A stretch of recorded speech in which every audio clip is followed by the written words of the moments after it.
La historia nos ha enseñado que a partir del fin de grandes conflagraciones bélicas nace un nuevo orden geopolítico, y es a partir de la Segunda Guerra Mundial cuando nace este nuevo orden mundial, quedando como principales hegemonías Estados Unidos y la Unión Soviética.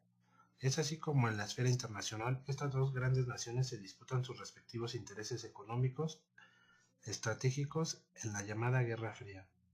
Desde una perspectiva geopolítica, el fin de la Guerra Fría trajo consigo no solo el término de la confrontación entre las superpotencias, sino también el reordenamiento del mapa mundial que había prevalecido desde 1945, la proliferación de nuevos estados-nación y la aparición de nuevos poderes hegemónicos regionales como Alemania en Europa y Turquía en el Cáucaso y Asia Central. Como consecuencia, el número de Estados miembros de la ONU se incrementó de 150 en 1979 a 180 en 1992, y nuevos superestados regionales surgieron en Europa y Norteamérica. La formación de estas entidades regionales bajo las égidas de la Unión Europea y el Tratado de Libre Comercio de América del Norte, TLCAN, fue vista como respuesta de Occidente ante el vacío de poder que produjo el fin de la Guerra Fría, y como una estrategia para facilitar la reestructuración de las economías capitalistas y apoyar los procesos de integración regional en estos continentes. En los años 70, en los Estados Unidos, los bancos daban créditos hipotecarios a individuos, y una vez que dichos bancos llegaban a un porcentaje determinado de su cartera de colocaciones, los bancos dejaban de prestar. Una agencia gubernamental comenzó a comprar la cartera hipotecaria de los bancos para que estos tuvieran dinero líquido para seguir prestando y moviendo la rueda. En los años 80 se dan dos cuestiones de suma importancia. Por un lado comienza la paulatina integración del mundo soviético a la economía mundial, y por otro, las propias necesidades de esa integración hacían que en la URSS se produjeran cambios dentro de su estructura. El fenómeno de globalización con carácter neoliberal que comienza a desarrollarse a partir de los años 80 y que cobra mayor auge en la década de los 90 es un ejemplo de ello. La globalización no es más que un proceso económico, tecnológico, social y cultural a gran escala.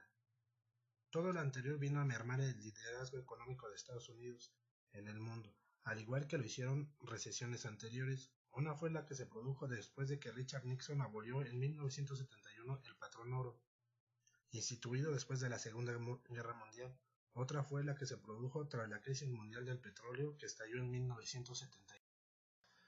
La crisis hipotecaria que estalló en el verano del 2008 y provocó luego el colapso del sistema financiero de Estados Unidos desembocó en la primera gran crisis económica global del siglo XXI. Esta crisis aceleró el declive de Estados Unidos como garante del orden económico internacional, que fue consustancial a la Pax Americana. Por lo tanto, esta profunda crisis económica, que entre los principales factores causantes están los altos precios a las materias primas, la sobrevaloración del producto, crisis alimentaria mundial y energética, una elevada inflación planetaria y la amenaza de una recesión en todo el mundo, así como una crisis crediticia, hipotecaria y de confianza en los mercados. En el primer trimestre del 2009, las bolsas de Estados Unidos y Europa fueron superadas por los países en desarrollo como China, Brasil y Rusia. Estas aumentaron sus índices a un 9% en moneda local. En el 2001, dos sucesos trascendentales estremecieron al mundo. El 11 de septiembre, un pequeño grupo de terroristas audaces realizaron una serie de ataques temerarios sobre Estados Unidos, y el 17 de septiembre la Organización Mundial de Comercio concluyó sus 15 años de negociaciones para la entrada de China como miembro. Las economías emergentes han llegado a representar más de la actividad económica mundial. Suponen 2/3 partes de las reservas de divisas y están acumulando 2.000 millones de dólares adicionales cada día. La liberación del comercio y los flujos de capital, aunque más explícita en la mayoría de los países desarrollados, favoreció el crecimiento y amplio desfase existente en términos de desarrollo entre las economías capitalistas y la de planificación central. En mayor medida que otras crisis, el efecto contagio encontró en las muy extendidas tecnologías de la información una poderosa máquina de propagación, una extensión mucho más rápida que la crisis cambiaria europea del otoño de 1992, la crisis del tequila mexicana de 1994, la gripe de Asia Oriental de 1997 y las crisis monetarias de Rusia y Brasil de 1998, que fueron de ámbito regional y afectaron solo a algunas economías. En realidad, algunas economías emergentes, lejos de ser parte del problema, han contribuido de forma significativa a la solución.